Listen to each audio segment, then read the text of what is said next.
तो दोस्तों आज मैं एक्सप्लेन करूंगा हाल ही में रिलीज हुई एक आयरिश हॉरर मूवी को जिसका नाम है रूम नंबर 203। इस मूवी के अंदर एक हॉन्टेड अपार्टमेंट है, हॉन्टेड रूम है जिसके अंदर एक आयरिश माइथोलॉजी की गॉडेस या फिर डीमन है। पहले वो गॉडेस हुआ करती थी लेकिन उसकी हरकतों की वजह से उसको एक डीमन बना दिया गया और अब वो बहुत ही ज्यादा भूखी है और प्यासी है जिसकी वजह से वो बहुत ही सारे बुरे काम करती है, जिसके बारे में आपको मूवी के एक्सप्लेनेशन में पता चल जाएगा। तो चलिए अब बिना किसी देरी के चलते हैं सीधा वीडियो की तरफ।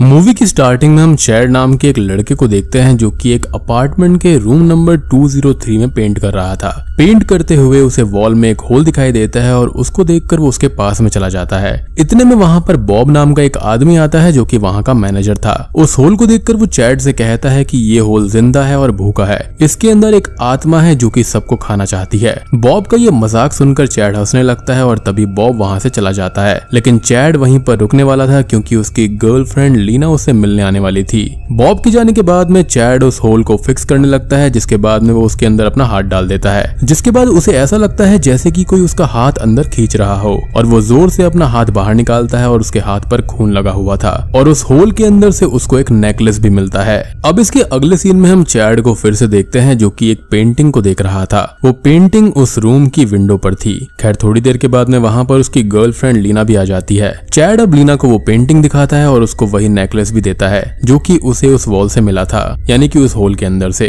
लीना उसे देखकर बहुत खुश होती है, जिसके बाद चैड लीना के लिए बियर लेने के लिए चला जाता है और अब हम लीना को देखते हैं जो कि अचानक से ही अजीब सी हरकतें करने लगती है। उसको देखकर ऐसा लग रहा था जैसे कि उसे किसी स्पिरिट ने पजेस कर लिया हो। अब वो बियर के ग्लास से ही अपने गले को काट लेती है, जिसको देखकर चैड की हालत खराब हो जाती है और वो पूरी तरह से शॉक्ड हो जाता है और हम देख पाते हैं कि यह हादसा रूम नंबर 203 का था, जो कि इस मूवी का भी नाम है। खैर इसके बाद में मूवी आगे बढ़ती है जहां पर हम किम नाम की एक लड़की को देखते हैं जो कि अपने मम्मी पापा के साथ में कार में होती है। उसके मदर एंड फादर उसे उसकी दोस्त के पास में छोड़ने जा रहे थे। असल में किम अपनी बेस्ट फ्रेंड इजी के साथ अपार्टमेंट में रहने वाली थी और अब वो वहीं से पढ़ाई करेगी, लेकिन उसके माता पिता उस चीज से बिल्कुल भी खुश नहीं थे क्योंकि वो उसकी दोस्त को बिल्कुल भी पसंद नहीं करते थे। अब किम एक अपार्टमेंट में पहुंच जाती है जहां पर उसे उसकी दोस्त इजी मिलती है और ये वही अपार्टमेंट होता है जहां पर वो स्टार्टिंग वाला हादसा हुआ था और वो उसी अपार्टमेंट के अंदर रहने वाली थी। और वहां पर एक आदमी जिसका नाम रोनन होता है वो उन्हें उनका रूम दिखाता है जो कि रूम नंबर 204 था।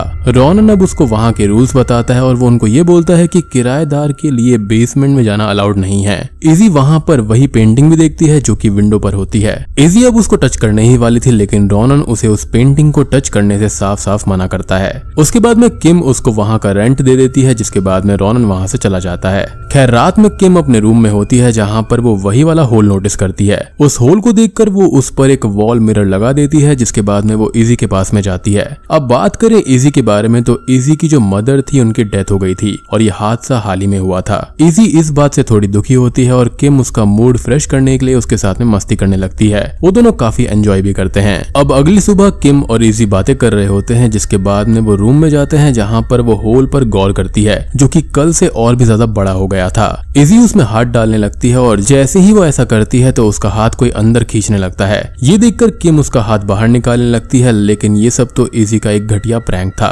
इजी को उसके अंदर से एक नेकलेस भी मिलता है जिसको वो पहन लेती है। अब अगले सीन में इजी और किम एक बार में बैठे होते हैं जहां पर उन्हें स्टीव और टोनी नाम के दो लड़के मिलते हैं। अब वो चारों वहां पर बात कर ही रहे होते हैं कि इन्हीं सब के बीच में स्टीव किम को टच करने लगता है और किम उसको रोक देती है, पर स्टीव नहीं मानता, जिसके बाद में इजी उसे एक जोरदार मुक्का मारती है जिससे कि वो वहीं पर गिर जाता है। जिसके बाद में इजी, टोनी और किम अपार्टमेंट में जाते हैं जहां पर किम अपने रूम के अंदर चली जाती है और इधर टोनी इजी के साथ में इंटीमेट होने ही वाला था, लेकिन वो नहीं हो पाता क्योंकि इजी बहुत ही ज्यादा ड्रंक होती है जिसकी वजह से वो बेहोश हो जाती है। जिसके बाद में टोनी अपार्टमेंट के अंदर इधर उधर घूमने लगता है जहां पर वो उस पेंटिंग को देखता है और इसी बीच उसके पीछे से एक शैडो गुजरती है जिसकी एक झलक टोनी भी देख लेता है। खैर वो बाथरूम में जाता है जहां पर उसे कोई स्टैब कर देता है जिससे उसकी वहीं ऑन द स्पॉट डेथ हो जाती है। दूसरी तरफ जब किम अपने बेड पर होती है तब उसे कुछ आवाज आती है, जिसके बाद वो इजी के रूम में चेक करने के लिए चली जाती है, जहां पर वो इजी के नेकलेस को जमीन पर देखती है, जिसके बाद में वो उस नेकलेस को रखकर वहां से चली जाती है।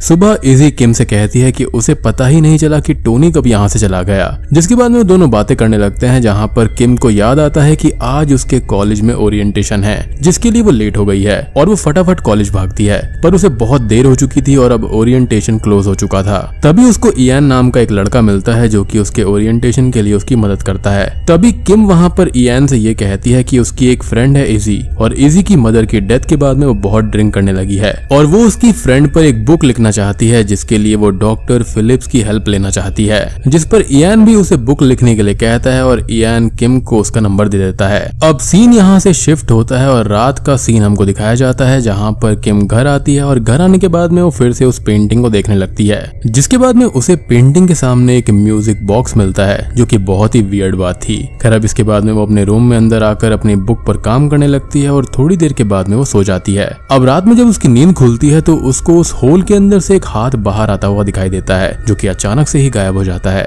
किम उस होल के अंदर देखने लगती है कि तभी उसका डोर जोर जोर से बजने लगता है और जब वो डोर को खोलती है तब उसको वहां पर इजी दिखाई देती है, जो कि अपना सर डोर पर मार रही थी, जिससे उसके सर से खून निकलने लगता है। असल में इजी को नींद में चलने की आदत थी और इसलिए ही किम उसको अपने पास में ही सुला लेती है। अब अगली सुबह जब किम की आंख खुलती है तब उसे वहां पर इजी नहीं मिलती, जिसके बाद में वो उसको देखने जाती है, जो कि अपने रूम में ही होती है, जो कि बिल्कुल ठीक थी। अब किम उससे कल रात के बारे में पूछती है कि वो नींद में उसके रूम में आई थी, जिस पर वो ये बोलती है कि उसे बचपन से ही नींद में चलने की आदत है। किम अब उसको वो म्यूजिक बॉक्स भी देती है, जो कि उसको आखिरी रात मिला था, जिसके बाद में वो दोनों बातें करते हैं, जहां पर इजी उसको बताती है कि बार के अंदर उसको एक कास्टिंग डायरेक्टर मिली थी जिसका नाम सैंडी था, जो कि उसे एक रोल देने के लिए तैयार हो गई थी, जिसको सुनकर किम बहुत खुश होती है और किम भी उसको बताती है कि उसे भी एक इयान नाम का लड़का मिला था और वो उसके साथ आज डेट पर जाने वाला है। ये सुनकर इजी बहुत खुश होती है। इसी खुशी के बीच में इजी को अचानक से स्टमक में पेन होने लगता है, जिसे देखकर किम उसे उसका ध्यान रखने के लिए कहती है। अब इसके बाद में हम किम को उसकी ऑनलाइन क्लास अटेंड करते हुए देखते हैं और क्लास खत्म होने के बाद में वो डॉक्टर फिलिप से ये पूछती है कि वो उसकी एक फ्रेंड के लिए एक बुक लिख रही है, जो कि बहुत प्रॉब्लम से गुजर चुकी है। वो डॉक्टर फिलिप से पूछती है कि क्या वो सही कर रही है, जिस पर डॉक्टर उसको ये कहते हैं कि अगर उसके सामने वाले को इससे कोई परेशानी नहीं है तो इसमें क्या दिक्कत है। खैर इसके बाद में वहां पर इजी आती है, जो कि ऑडिशन के लिए जा रही थी और वो दोनों एक दूसरे को बाय कहती हैं। इसके बाद में किम अपने रूम में आती है, जहां पर वो उस होल को देखती है, जो कि थोड़ा और बड़ा हो गया था, और वो उस होल के आगे फिर से वॉल मिरर टांग देती है, जिसके बाद में वो इयान के पास में जाती है और दोनों बातें करने लगते हैं। इयान अब किम से इजी की मदर के बारे में पूछता है कि आखिर उनकी डेथ हुई कैसे, जिस पर वो ये बताती है कि उसकी मदर की डेथ ड्रग्स के ओवरडोज की वजह से हुई थी और यही रीजन था कि किम के माता पिता उसको इजी के साथ में नहीं रहने देते थे। इवन उन्होंने उसे इजी की मदर के फ्यूनरल पर भी नहीं जाने दिया था और वो वहां पर अपनी दोस्त के लिए अवेलेबल नहीं हो पाई, जबकि उसको उसकी सबसे ज्यादा जरूरत थी। इसके बाद में इजी ने बहुत सारी स्लीपिंग पिल्स भी खा ली थी और वो हॉस्पिटलाइज भी हुई थी और उस दिन के बाद किम ने ठान लिया था कि वो हमेशा इजी के साथ में रहेगी और ये बातें बताते बताते किम इमोशनल हो जाती है, जिसके बाद में इयान उसे उसकी बाइसिकल से घुमाता है और इसके बाद में वो उसके अपार्टमेंट के बाहर उतार देता है, जिसके बाद में किम अपने अपार्टमेंट के अंदर चली जाती है, जहां पर उसको रोनन दिखता है, जो कि बहुत ही वियर्ड बिहेव कर रहा था।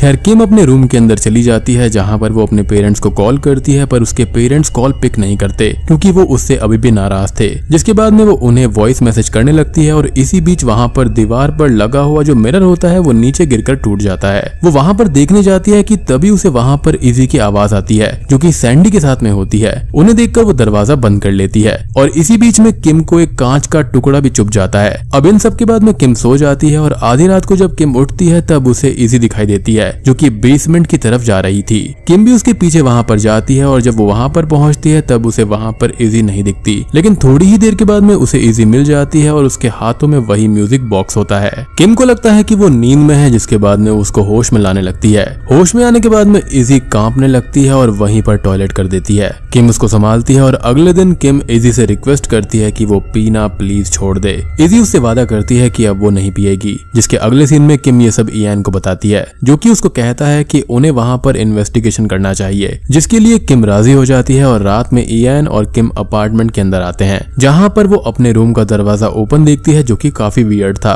अंदर जाकर वो रोनन को देखती है, जो कि उस पेंटिंग की सफाई करने आया था। वो किम से ये कहता है कि उसने उनको पहले भी वार्न किया था कि वो बेसमेंट में नहीं जाएंगी, लेकिन फिर भी वो चली गईं। रॉनन उसको ये कहता है कि अगली बार से ऐसा नहीं होना चाहिए और ये कहकर वो वहां से चला जाता है। अब उसके जाने के बाद में इयान भी उस पेंटिंग को देखता है और उसके फोटो को अपने फोन के अंदर कैप्चर कर लेता है, क्योंकि उस पेंटिंग के अंदर कुछ लिखा हुआ था जो कि कोई दूसरी ही भाषा थी और उसके अंदर ढेर सारे अलग अलग सिंबल्स भी थे। जिसके बाद में किम उसको वही बॉक्स दिखाती है, यानी कि वो म्यूजिक बॉक्स, और इतने में ही वहां पर इजी आ जाती है जो कि दुखी थी क्योंकि उसका ऑडिशन लेने के लिए सैंडी वहां पर आई ही नहीं और वो ये कहकर वहां से चली जाती है। जिसके बाद में इयान किम के रूम के अंदर वही होल को देखता है जिसका फोटो वो अपने मोबाइल में कैप्चर कर लेता है। जिसके बाद में वो दोनों सिंबल के बारे में रिसर्च करने लगते हैं, जहां पर उनको उसके बारे में पता चलता है कि वो जो सिंबल है वो सेल्टिक लैंग्वेज में है और वो उसको इजी के उस नेकलेस के बारे में बताती है। जिसके बाद में सर्च करने पर उनको पता चलता है कि वहां पर उनसे पहले भी कोई रूम नंबर 203 में रहता था जो कि बाद में गायब हो गया था।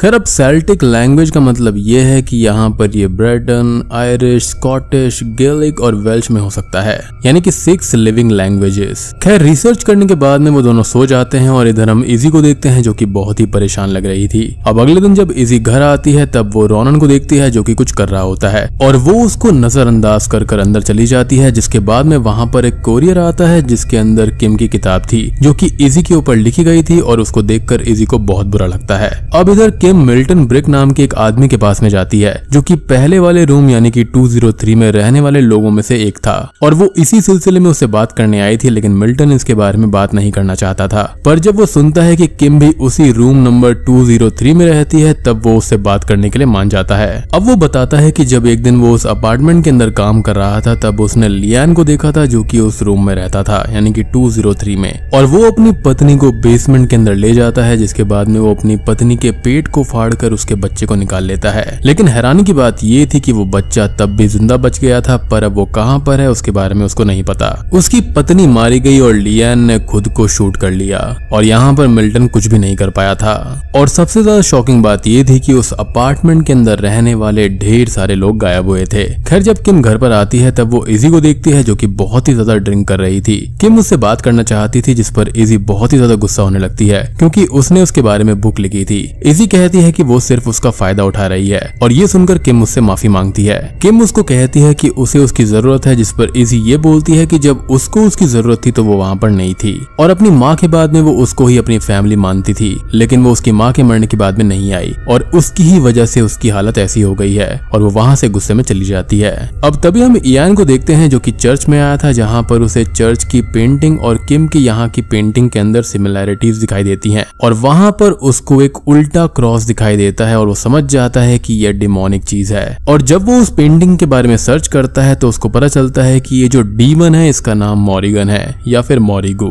जो कि कोई और नहीं बल्कि एक गॉडेस हुआ करती थी जिसको फाइनली ब्रिंगर ऑफ डेथ का नाम दिया गया है। अब ये सब देखकर इयान किम को कॉल करने लगता है, लेकिन उसका कॉल कनेक्ट नहीं होता और वो उसके लिए एक वॉइस मैसेज छोड़ देता है। इधर हम किम को देखते हैं जो कि बहुत ही सैड थी और तभी वो उस दीवार पर बने हुए होल को देखती है, जिसके बाद में वो उसको तोड़ने लगती है क्योंकि वो और बड़ा होता जा रहा था। और इसी बीच वो उस होल के अंदर एक हाथ देखती है जिससे डरकर वो काफी ज्यादा घबरा जाती है और तभी वहां पर रॉनन आ जाता है और वो उसको किडनैप करके अपने घर पर ले जाता है, जहां पर किम को होश आता है। अब रॉनन उसे अपने मॉम डैड की फोटो दिखाता है और कहता है कि उसके मॉम डैड मॉरिगू के पास में है, यानी कि मॉर्गन डीमन के पास में, और लियान और उसकी पत्नी का जो बच्चा था वो कोई और नहीं बल्कि रॉनन ही है। और हमको यहाँ पर यह पता चलता है कि उस डीमन को कुछ दिनों में खाना चाहिए होता है, यानी कि इंसान की सोल चाहिए होती है, और रॉनन यहाँ पर यही करता है कि वो लोगों को उस डीमन को खिला देता है ताकि वो उसको छोड़ दे। अब इधर हम इयान को देखते हैं जो कि उसी अपार्टमेंट के अंदर आता है जहाँ पर वो इजी को देखता है और इजी से किम के बारे में पूछता है, जिसके बाद में इजी उसके ऊपर आकर बैठ जाती है क्योंकि हमको पता चल जाता है कि इजी को यहाँ पर पजेस कर लिया गया है। इधर रॉनन उस डीमन मॉरिगू के बारे में बताता है कि एक दिन एक रिचुअल के जरिए उसके मॉम एंड डैड गलती से उस डीमन को इस दुनिया में ले आए थे और उस डीमन का अपनी दुनिया से हमारी दुनिया में आने का रास्ता वो पेंटिंग है और वो जो होल है वो उसके जरिए ही इंसानों की सोल को ले लेती है ताकि उसकी भूख शांत रहे और वो उसको छोड़ के रखती है। खैर अब रॉनन किम को स्टैप करने ही वाला था कि तभी किम अपने आप को छुड़वा कर वहां से भाग जाती है। अब वो वापस अपने यहाँ पर आती है तो उसको इयान की बॉडी दिखती है जिसको देखकर वो डर जाती है, जिसके बाद में वो लिजी को ढूंढने लगती है लेकिन वो वहां पर नहीं थी। तब वो उसको ढूंढते हुए बेसमेंट के अंदर अंदर जाती है, जिसके पीछे रोनन भी आता है, जिसकी आंख में स्टैब कर दिया था यहाँ पर किम ने। अब रोनन से बचकर वो वहां से आगे बढ़ती है, जहाँ पर उसे किसी के होने का एहसास होता है, जो कि कोई और नहीं बल्कि रोनन के फादर की स्पिरिट थी। और तभी वहां पर रोनन आ जाता है, जिसके हाथ में गन होती है और वो उसे किम की तरफ बढ़ा देता है। लेकिन वो जो गन होती है वो अचानक से ही रोनन की खुद की तरफ हो जाती है और ट्रिगर चल जाता है, जिससे रोनन की मौत हो जाती है और वो उसके पिता ने किया था, क्योंकि रोनन यहाँ पर काफी गलत चीज कर रहा था। इसके बाद में किम को इजी मिल जाती है और वो उससे कहती है कि वो उस नेकलेस को उतार दे, क्योंकि वही उसकी जड़ है। जिसके बाद में इजी उस पर अटैक करने लगती है, पर सही समय पर किम उस नेकलेस को तोड़ देती है, जिससे कि इजी नॉर्मल हो जाती है। जिसके बाद वो अपने रूम में आती है और वहां पर उस पेंटिंग को तोड़ देती है, ताकि वो डीमन यहाँ से आ जा ना पाए। तभी वहां पर मेडिकल टीम आकर इंजर्ड किम को ले जाती है और यहाँ पर हम इजी और किम के बीच में एक बॉन्ड को देख पाते हैं, जो कि काफी स्ट्रांग हो गया था। अब इन सबको लगता है कि सब कुछ ठीक हो गया है और रूम नंबर 203 और इस अपार्टमेंट की जो हॉरर है वो ठीक हो गई है। लेकिन तभी उसके बाद में हम उस पेंटिंग के पीछे उसी डीमन को देख पाते हैं, जो कि अभी भी वहीं पर होती है। और बूम, इसी के साथ में ये मूवी यहीं पर खत्म हो जाती है।